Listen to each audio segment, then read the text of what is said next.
Nobody panics when things go according to plan, even if the plan is horrifying. Kerry believes in the constitutional freedoms that have made our country the envy of the world, and he will never sacrifice our basic liberties or use faith as a wedge to divide us.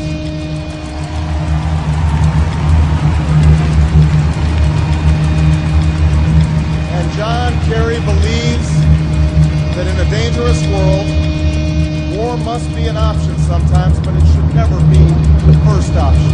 President Kerry will not hesitate one moment to use our military might to keep America safe and secure.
You know,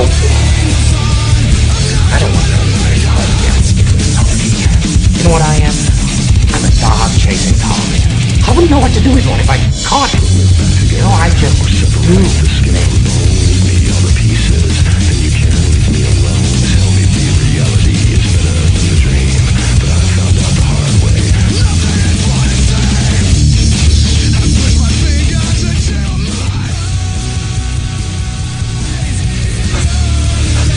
I'm only burning my half. It's not about money.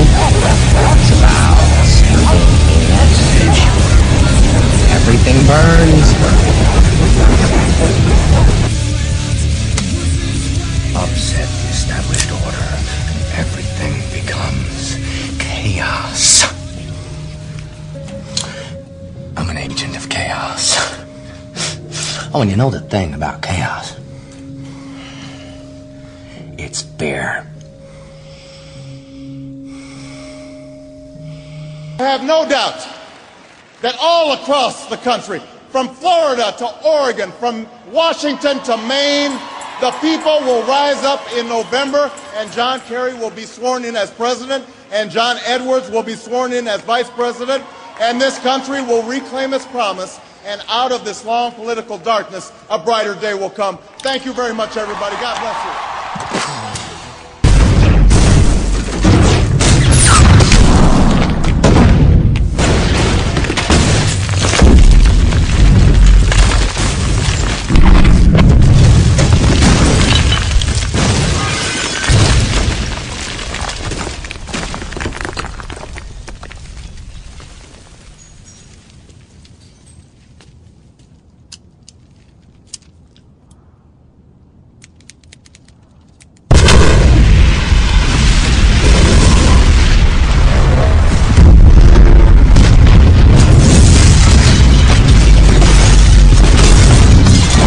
I don't attribute those statements to John McCain. Nobody thinks that McCain believes that stuff. And for McCain to then suggest that, you know, every single statement that was made by somebody is somehow attributable to me is just wrong.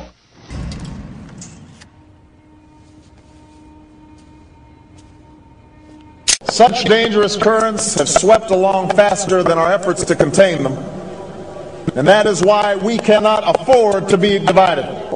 Democratic presidential hopeful laid out his vision for America's place in a new world order.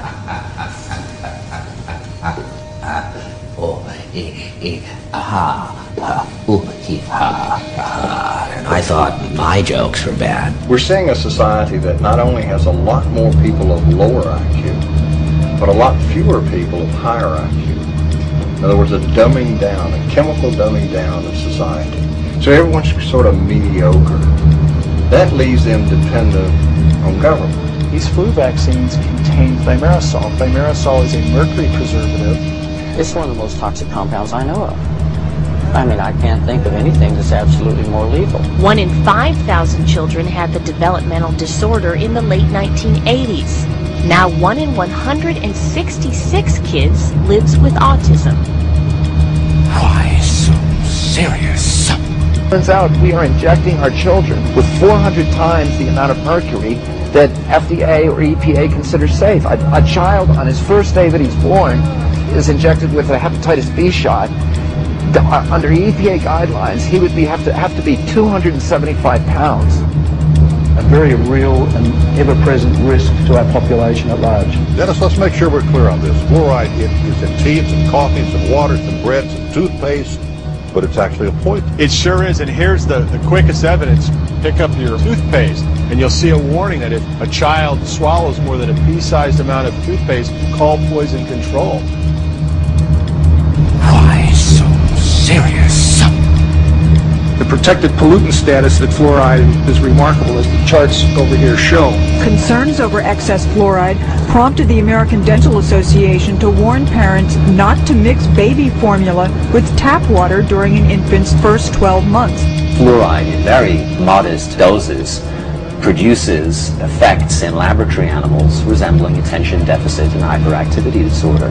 Scientists like Nobel Prize winner Arvid Carlson and a large group of EPA scientists have called for the banning of fluoride because we don't know how much we're ingesting, so we don't know if we're being poisoned. Fluoride can also build up in the bones to cause pain, stiff joints, and skeletal abnormalities when they get older. What, you're telling me that these people that dump this AIDS-tainted blood in foreign countries, you kill children, have not been taken to task in the United States?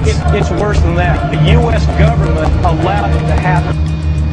Why so serious? FDA allowed it to happen. Thousands of innocent hemophiliacs have died from the AIDS virus, and not only they're dying, their family members are dying because they're becoming infected with the disease. This company knew absolutely that they had a problem with the product. They knew that it was infected with AIDS. They dumped it because they wanted to turn this disaster into a profit. Let's put a smile on that face. Secret society that's been around since 1832, whose members have gone on to be leaders of Wall Street and the White House.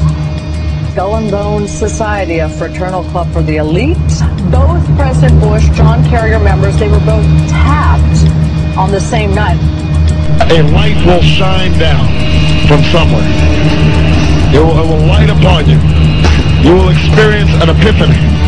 And you will say to yourself, I have to vote for Barack. Just wonderful to be back in Oregon, and over the last 15 months we've traveled to every corner of the United States.